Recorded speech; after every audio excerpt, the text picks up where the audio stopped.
Hello, and welcome to a guide on how to get good at Murky. As you all know, he's a specialist who specializes in annoying the fuck out of the enemy team. First thing you need to do is to give him a pimp skin, so he can wreck noobs in style. Now you're good to go. You'll officially win 100% of the games. Thanks for watching. Seriously now, Murky is in my opinion the absolute king of quick match. Let me explain how I play him and why it has so much success. Firstly, you need to understand what Murky is good at, besides being a fucking cunt. Because he respawns so quickly, and because he has such good lane clear, he can gather XP from multiple locations very quickly. All you need to do is slime the minion wave and throw down a pufferfish. Basically your aim is to get so much XP for the friendly team that it will make up for being outnumbered in some of the fights. Murky's strength comes from the talent choices you make, which in turn makes him weak in fights before level 10. Let's talk about the ultimates. You have a boring one and a fun one.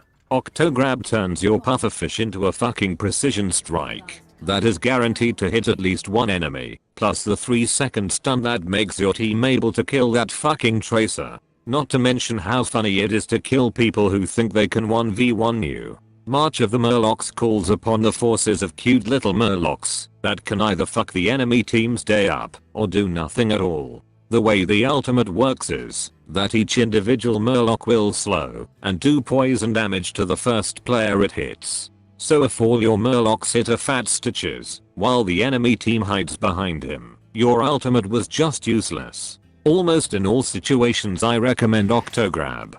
As shown several times in this clip, this makes Murky able to solo almost any target in the game. Murky's build variety allows him to kill any target in the game one-on-one, but you can't make him counter all individual heroes the enemy team has, unless you are going against 5 basic attackers, or 5 squishy targets, or 5 complete idiots. This is why he is so overpowered.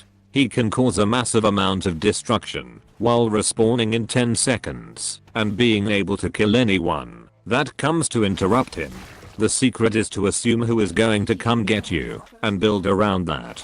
It will most likely be another specialist, a stealth hero, or other assassins. Tanks don't have enough damage to kill you, and healers won't even try. That's why after you kill what the enemy team throws at you a couple of times, they will try to gank you, which is exactly what you want, because your team have the numbers advantage in any fight they pick.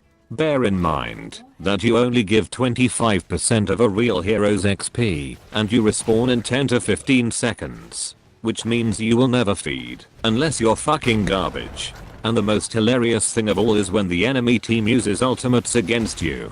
Particularly high cooldown ones. Surely Murky cannot be overpowered, there must be something who can counter him. One counter is to kill his pufferfish, which quite a lot of players do those days. This can be stopped by standing on it, so it cannot be targeted as easily. This exposes you, so be careful not to throw it when you are low on health, or when you are outnumbered in the lane. Another thing people do is outright try to kill you, which is easily countered by using the get the fuck out of the way method. Basically you don't want to stand in the minion wave in order to force the player laning with you to make the decision to either hit you or the minions, never both. And perhaps the biggest counter to Murky, especially in lower ranks or quick match, is your own teammates. Few people understand what Murky is good at, and a lot of players will die doing the objective and blame it on you not being there. I believe that a good time to go to objectives is when your team has a significant level advantage over the enemies, and they really need a fish to finish the job. On certain maps, such as Haunted Mines, you don't even have to go. In fact, you're helping our team more if you don't. Because all the players are basically fighting in another map, this allows you to run around killing forts and getting mercenaries. And winning the objective there is not necessary to win the game, as a few well-timed mercs can do the job just as well. I have 100% win rate on that map in Hero League, simply by picking Murky. In one game the enemy team killed us 42 times, while we only managed to get 17 kills. However, because of having me as Murky in the game, we won without question, having both forts intact, while they had none. There are definitely maps that don't favor him, and heroes that benefit from him being in the game with them. One such map is Tomb of the Spider Queen. Because the objective is in the lanes, and because the map is so small, this makes pushing bot like a blind cow really difficult. Plus that dying with a lot of gems is a real problem. As for heroes, Li Ming can get a significant advantage in a team fight, as she can reset her cooldowns by killing you, which is not hard, plus her combo one-shots you, as will any mage. Butcher can farm meat off of you. However, none of those heroes are hard counters, and by choosing the right talents you can get the fuck out of the way of Butcher, or kill Li Ming, before she kills you. Murky is the hero I go to when I'm tilted as fuck, after feeding 10 times as Probius, or losing a game after 8 minutes, because no matter if I win, or lose with him, I always have a good time.